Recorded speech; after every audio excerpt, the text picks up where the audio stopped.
Assalamu alaikum, good morning students, myself Anam, and today we are going to start chapter number 4, oral presentation.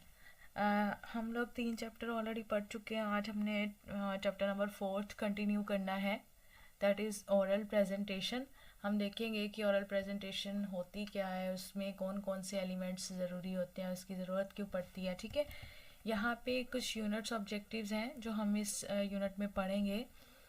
Demonstrate an understanding of elements of a formal presentation. Formal presentation के elements को पढ़ेंगे.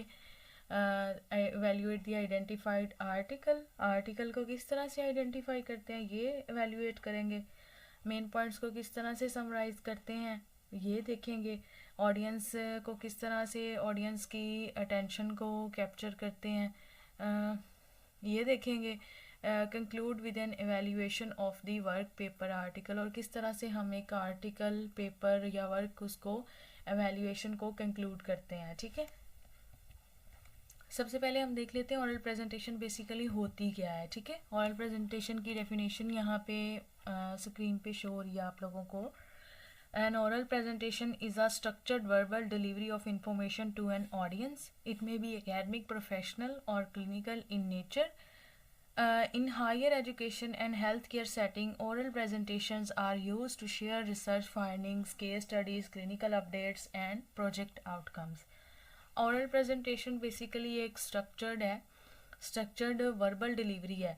ठीक है, जो आप अपनी audience के साथ एक्सप्लेन करते हैं किसी भी एक टॉपिक को, किसी भी एक टॉपिक पर आप वर्क कर रहे होते हैं. ठीक है, वर्बली डिलीवर कर रहे होते हैं अपनी ऑडियंस को किसी भी तरह की इंफॉर्मेशन. ठीक है, तो वो बेसिकली ओरल प्रेजेंटेशन होती है.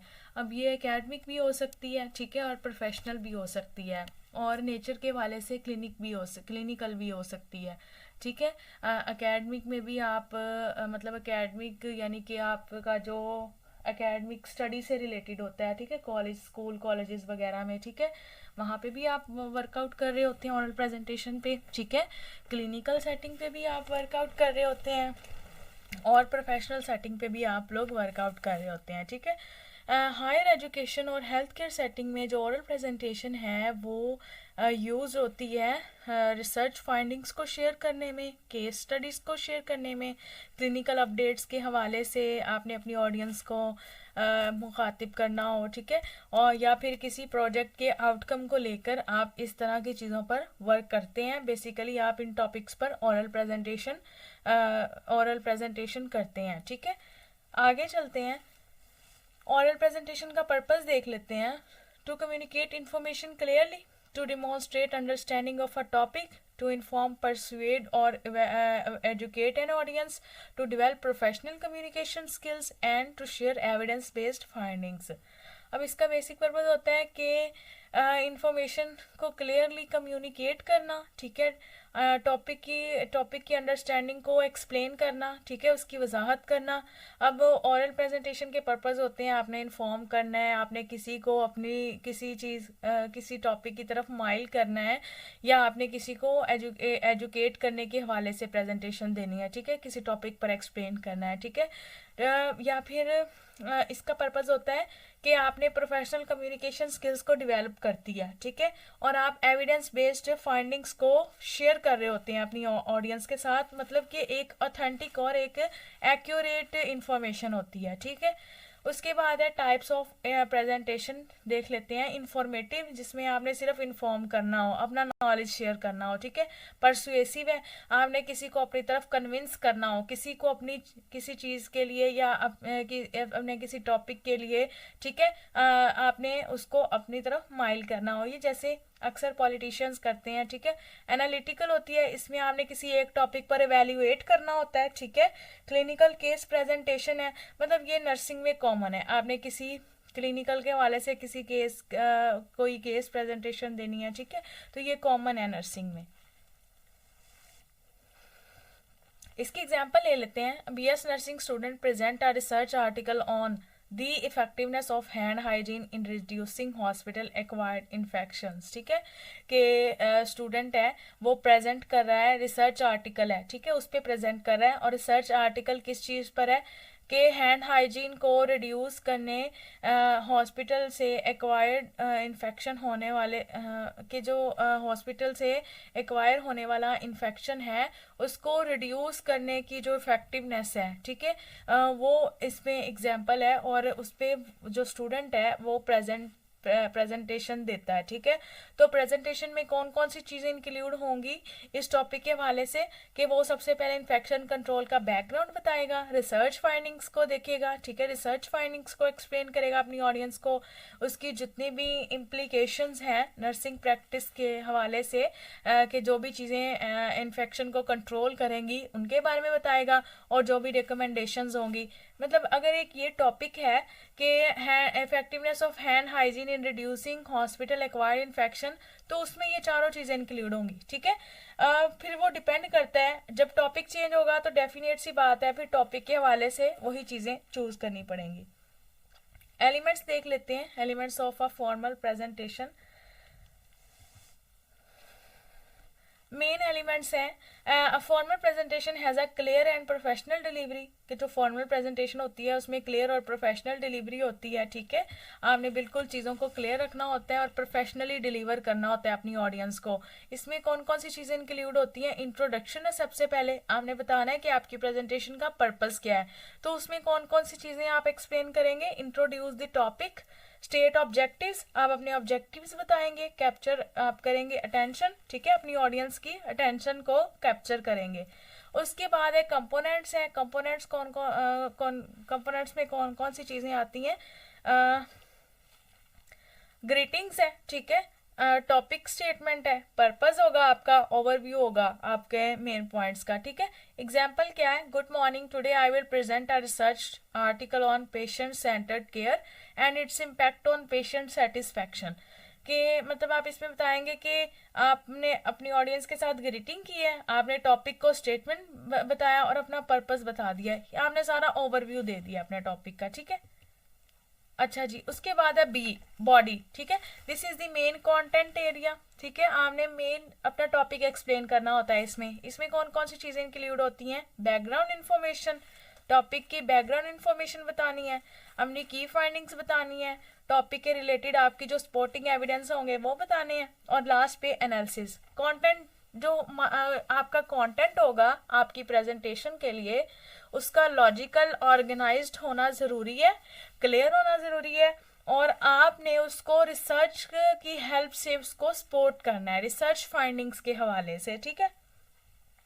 कंक्लूजन है सी, कंक्लूजन है, पर्पस बताना है। इस कंक्लूजन का पर्पस क्या होता है? हमने टॉपिक को समराइज कर देना है, मेन की पॉइंट जितने भी थे ना हमने उसको ब्रीफली समराइज कर देना है, टॉपिक को रीस्टेट करना है, ठीक है, प्रोवाइड करना है फाइनल एवेल्युएशन, और इसके साथ रिकमेंडेशन देनी है जो भी आपकी रिकमेंडेशन हो, ठीक है। एग्जाम्पल ले लेते हैं, कंक्लूड कैसे करना है। In conclusion, this study demonstrates that effective hand hygiene practices significantly reduce hospital-acquired infections and should be strictly implemented in all healthcare settings. अब कंक्लूजन है, बिल्कुल हमने उसको कंसाइज रखना है। कंक्लूजन बता रहा है ओवरऑल टॉपिक को एक्सप्लेन कर रहा है, ब्रीफली एक्सप्लेन किया है, ठीक है। ये बता रहा है दिस स्टडी की ये इस मुताले ने डिमॉन्स्ट्रेट किया है कि जो हैंड हाइजीन की प्रैक्टिस है वो इफ़ेक्टिव है और ज़रूरी भी है। वो क्यों ज़रूरी है? क्योंकि ये रिड्यूस करती है हॉस्पिटल से एक्वायर्ड होने वाले इन्फेक्शन को, और स्ट्रिक्टली इम्प्लीमेंट होनी चाहिए ये हर एक हेल्थ केयर सेटिंग पर। उसके बाद है विजुअल एड्स है, विजुअल एड्स में आपकी पावर पॉइंट स्लाइड्स होंगी, ठीक है, उसमें चार्ट्स या ग्राफ्स हो सकते हैं, इमेजेस हो सकती हैं, स्टैटिस्टिक्स हो सकती है। विजुअल एड्स को बिल्कुल सिंपल आपने रखना है, बैकग्राउंड सिंपल होगा तो ऑडियंस को इजी होगा, विजिबल होगा, इजी विजिबल होगा, ठीक है। सपोर्ट करना है, नोट रिप्लेस स्पीच, ठीक है, सपोर्ट करना है, रिप्लेस स्पीच नहीं होनी चाहिए। कंटेन, आपने बुलेट पॉइंट्स में टॉपिक्स को एक्सप्लेन करना है, बड़े बड़े पैराग्राफ्स नहीं होने चाहिए, ठीक है। ये प्रेजेंटेशन की कुछ मतलब कि टेक्निक्स होती हैं अच्छी प्रेजेंटेशन की। डिलीवरी स्किल्स होनी चाहिए, आपने अपनी वॉइस टोन को बिल्कुल क्लियर रखना है, ना इतना ऊंचा बोलना है ना इतना स्लो बोलना है, ठीक है। आपने अपनी ऑडियंस के साथ आई कांटेक्ट मेंटेन करना है। The most important thing is confident, confident is the backbone of every task, ठीक है। आपका जो कॉन्फिडेंस है वो आप बताता है कि आप कितने कॉम्पिटेंट हैं, ठीक है। आपका अप्रोप्रिएट पेस होना चाहिए, यानी कि पेस मीन्स स्पीड। आपकी जो डिलीवरी है, वर्ड्स की डिलीवरी है, ठीक है, उसकी स्पीड एक्यूरेट होनी चाहिए, ठीक है। प्रोफेशनल अपीयरेंस होनी चाहिए, ठीक है। आपका अपने हवाले से आपकी प्रोफेशनल अपीयरेंस होनी चाहिए कि आपने बिल्कुल प्रोफेशनल मैनर्स में, और प्रोफेशनल अपीयरेंस से मुराद है कि आपकी थोड़ी सी मतलब बॉडी लैंग्वेज प्रोफेशनल होनी चाहिए। अब हमने देखना है कि किस तरह से हमने एक आर्टिकल को आइडेंटिफाई करना है, ठीक है। Evaluate the identified article. Evaluation means critically examining the article rather than just summarizing it. कि हमने एक आर्टिकल को पढ़ा है और उस पर क्रिटिकल एग्जामिन करना है, बजाय इसके कि हम उसको सिंपली समराइज कर दें, ठीक है। तो एवेल्यूएशन के लिए स्टेप 1 है author credibility. Is the author qualified? Author की क्रेडिबिलिटी देखनी है, क्या ऑथर क्वालिफाइड था और उसका सोर्स रिलायबल है या नहीं, जहां से उसने कंटेंट लिया है, ठीक है। स्टडी का पर्पस क्या है? What problem is addressed? कौन सी प्रॉब्लम इसमें डिस्कस की गई है और इसका क्लियरली क्या पर्पस है। रिसर्च मेथोडोलॉजीज आएंगी। Is the design appropriate?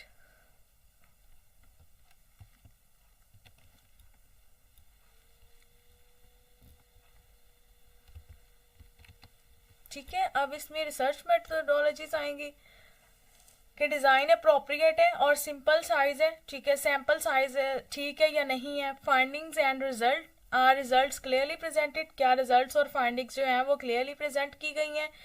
Conclusion supported by evidence, क्या कंक्लूजन को एविडेंस की मदद से सपोर्ट किया गया। लिमिटेशंस देखेंगे कि वीकनेस मेंशन है या नहीं, या यहाँ पे कोई बायसनेस है या नहीं, ठीक है। इसकी एग्जांपल ले लेते हैं। The evaluating a study on PPE use, ठीक है। अब हम देखेंगे कि किस तरह से हमने पीपीई यूज के हवाले से इवेल्युएट करना है, ठीक है। पीपीई के बारे में आप लोगों को सिंपल वर्ड्स में बताती चलूं। PPE stands for personal protective equipment होते हैं, ठीक है, जो कि इन्फेक्शन कंट्रोल में इन्फेक्शन को कंट्रोल करने के हवाले से यूज किए जाते हैं। और पीपी नर्सिंग में रेफर किया जाता है स्पेशलाइज्ड क्लोथिंग होती है, ठीक है, जैसे कि मास्क, ग्लव, गाउन और गॉगल्स वगैरह इस तरह की चीजें हैं, ठीक है। The article was published in a peer reviewed nursing journal, तो उसमें मतलब बताएंगे कि किसने किस तरह से इवेल्युएट करना है। हम बताएंगे कि जो आर्टिकल है वो पीयर रिव्यूड नर्सिंग जर्नल में पब्लिश्ड हुआ था। Sample included 200 health care workers, और जो सैंपल है उसमें 200 हेल्थ केयर वर्कर्स मौजूद थे। जो मेथोडोलॉजीज हैं वो रैंडमाइज्ड कंट्रोल ट्रायल थी, ठीक है। रिजल्ट ने 35% रिडक्शन किया इन्फेक्शन के रेट्स में, ठीक है। इन्फेक्शन को बढ़ने से 35% उसने हेल्प की है रिड्यूस होने में। लिमिटेशंस क्या थी? Study conducted in one hospital only, कि जो स्टडी है वो सिर्फ एक ही हॉस्पिटल में कंडक्ट करवाई गई है, ठीक है। समराइज करना है मेन पॉइंट्स को, किस तरह से करना है ये देख लेते हैं। Summarize the main points to be delivered. Summarizing means presenting only the most important information in the concise way. जब हमने summarize करना होता है तो हम चीज़ों को डिटेल में explain नहीं करते, ठीक है, हम उसके main important points बिल्कुल concise करके summarize कर देते हैं। How to summarize effectively? अब किस तरह से effectively summarize करते हैं? आइडेंटिफाई द रिसर्च क्वेश्चन, सबसे पहले रिसर्च क्वेश्चन को आइडेंटिफाई करना है, हाईलाइट करने हैं की फाइंडिंग्स को, मेंशन करना है मेजर कंक्लूजन्स को, अननेसेसरी डिटेल से अवॉइड करना है, और एक क्लियर और सिंपल लैंग्वेज यूज करनी है। नॉन नर्सिंग एग्जाम्पल ले लेते हैं। आर्टिकल टॉपिक है ऑनलाइन एजुकेशन इफेक्टिवनेस, मतलब बहुत बड़ा आर्टिकल होगा लेकिन उसकी समरी कितनी क्या है, बिल्कुल छोटी सी है, और उसमें मतलब इस तरह से एक्सप्लेन किया गया कि पूरा वो मीनिंग बता रही है पूरे आर्टिकल का। The article examines how online education impact student performance, मतलब बताया गया है आर्टिकल में कि किस तरह से जो ऑनलाइन एजुकेशन है वो स्टूडेंट की परफॉर्मेंस पर इम्पैक्ट डाल रही है, और इसमें इंक्लूड है that blended learning improves engagement, ठीक है। जो ब्लेंडेड लर्निंग होती है वो इंगेजमेंट को, स्टूडेंट की इंगेजमेंट को इम्प्रूव करती है, but required strong digital infrastructure, लेकिन उसकी रिक्वायरमेंट है कि स्ट्रॉन्ग इंफ्रास्ट्रक्चर होना ज़रूरी है। नर्सिंग के वाले से एग्जांपल देख लेते हैं। टॉपिक है इन्फेक्शन कंट्रोल। तो समरी क्या होगी, the study found that proper hand hygiene, के प्रॉपर हैंड हाइजीन जो है मुताले से ये पता चला है कि जो proper hand hygiene and personal protective equipment use significantly reduce hospital acquired infection. जो आपके पर्सनल प्रोटेक्टिव इक्विपमेंट है वो आप अहम तौर पर रिड्यूस करने में मदद करते हैं जो हॉस्पिटल से एक्वायर होने वाला इन्फेक्शन है। Training and monitoring are essential for effectiveness. जो ट्रेनिंग और मॉनिटरिंग है, बार बार चेकअप है, ठीक है, मतलब मॉनिटर करना है चीज़ों को, वो ज़रूरी है इसकी हॉस्पिटल से एक्वायर्ड होने वाले इन्फेक्शन को रिड्यूस करने के लिए वो इफेक्टिव है, ठीक है। उसके बाद हम देख लेते हैं कि ऑडियंस की अटेंशन को किस तरह से कैप्चर करना है। Capturing the audience means keeping them engaged and interested through out the presentation. इसका मतलब है कि हमने अपनी ऑडियंस को कैप्चर करने का मीन है कि अपनी ऑडियंस को अपने टॉपिक के साथ इंगेज रखना है और उनका इंटरेस्ट डेवलप करना है अपनी प्रेजेंटेशन के थ्रू, ठीक है। Techniques to capture attention. अब कौन कौन सी टेक्निक्स हैं, आपने क्वेश्चन करना है, स्टार्ट विद क्वेश्चन। स्टैटिस्टिक्स से भी स्टार्ट ले सकते हैं, उनको एक इंटरेस्टिंग शॉर्ट स्टोरी बता सकते हैं या रियल लाइफ केस बता सकते हैं स्टार्ट में, ताकि ऑडियंस की अटेंशन जो है वो ग्रैब हो जाए, आपकी तरफ आ जाए। एग्जाम्पल है, do you know that hospital acquired infections effect 1 in 10 hospitalised patients globally, ठीक है। आप इस तरह के इंटरेस्टिंग क्वेश्चंस उनसे पूछ सकते हैं।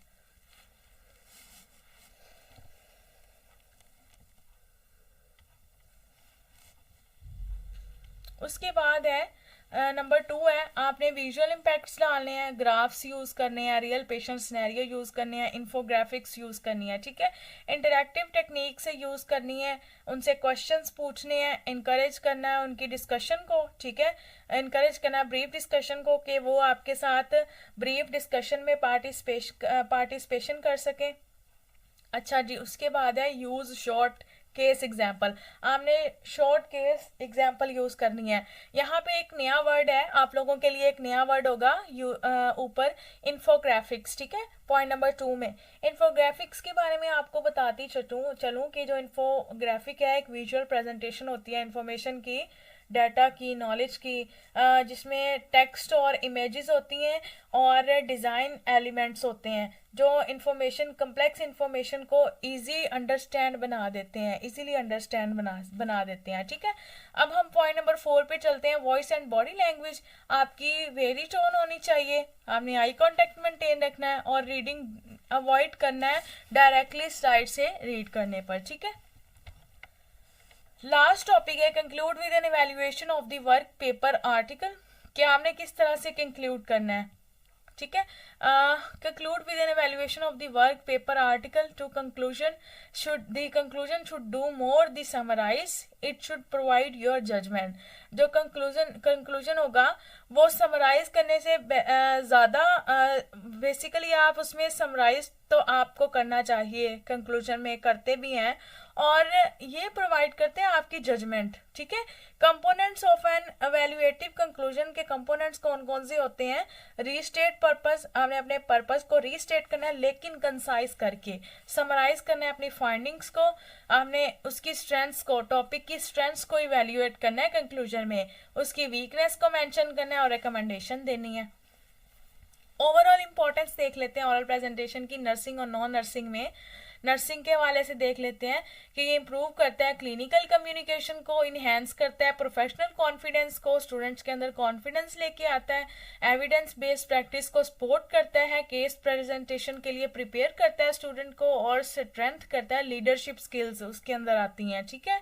नॉन नर्सिंग स्टूडेंट के लिए भी इफेक्टिव है कि ये एकेडमिक कॉन्फिडेंस बिल्ड करता है, क्रिटिकल थिंकिंग इंप्रूव करता है और कम्युनिकेशन स्किल्स को डेवलप करता है, प्रिपेयर करता है स्टूडेंट्स को प्रोफेशनल कैरियर के लिए। ठीक है, हमारा यूनिट नंबर 4 यहाँ पे कंप्लीट हो चुका है। मैं इसकी स्लाइड्स भी ग्रुप में शेयर कर देती हूँ बेटा। अगर आप लोगों को किसी भी किस्म की कंफ्यूजन है या कोई प्रॉब्लम है तो you are feel free to ask, आप मुझसे पूछ सकते हैं। ठीक है बेटा, बेस्ट ऑफ लक, अल्लाह हाफिज़।